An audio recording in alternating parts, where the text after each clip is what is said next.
episode 1, ILY, I love you, in text form. Episode 1 is really where the whole series kind of started. It's very much based on real life experiences.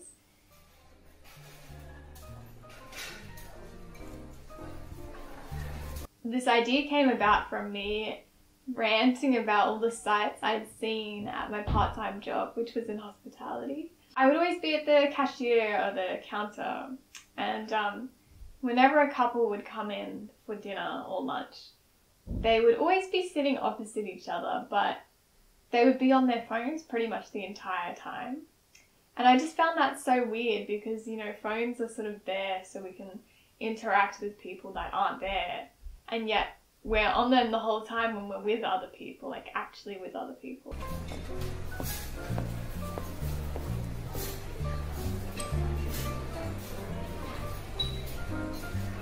The weirdest sight I probably saw was when I looked out the front door and this mum walked past the restaurant with their child, and she was holding the child's hand, but they were both holding phones.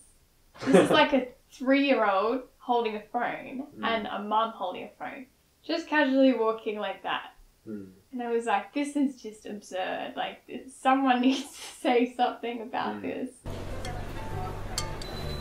Madden.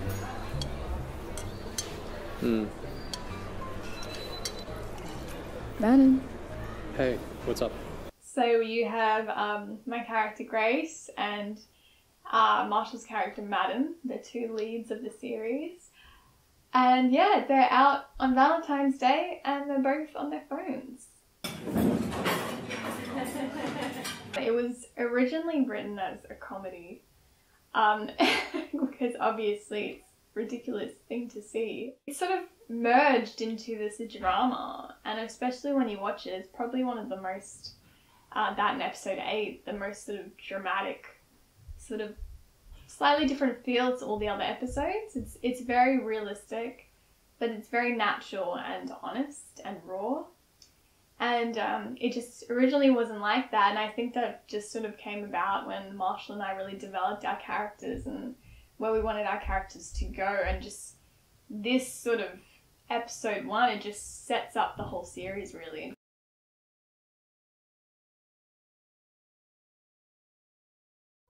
With sort of writing Grace and Madden, I wouldn't say I created Madden, that was very much Marshall's interpretation of the character that I'd written on the script.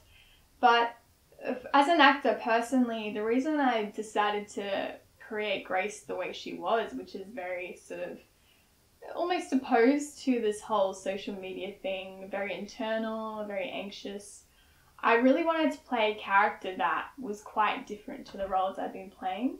So I'd often be playing a very sort of confident character that's very strong. So I really wanted to do this flip where I just took on a character that was quite the opposite. But at the same time, I wanted to add the elements of myself in it. So with having anxiety, I was like, okay, why don't I take this character and just totally, like, if I was the worst, whenever my anxiety's bad, imagine if that's her life the whole time almost. With the contrast with Madden, her boyfriend, I really wanted a character that was so stark contrast to Grace. And I was like, well, who would be the most into social media? Who would be the most about the phones? You gotta have a YouTuber, right?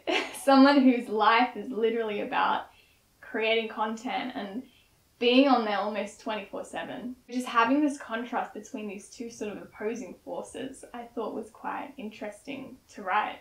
So, the topic of today is Star Today profiles, okay? We all have one in this industry. You have one, I have one, your grandma has one, your cat has one. Dylan is known for his British charm and his performances. My favourite cat is actually the British Shorthair. Episode 1, I just feel like it's very about what you see. It's the world right now. Like, it may seem weird, but at the same time, there's sort of this natural normality to the episode, which is that it's such a mirror to society. And you know, as it's come out, we've had a few people say, this is true, I've seen people do this in real life. Maybe I've even done that in real life. And just to really show the world as it is and sort of spread awareness that maybe this is getting a little out of hand at times.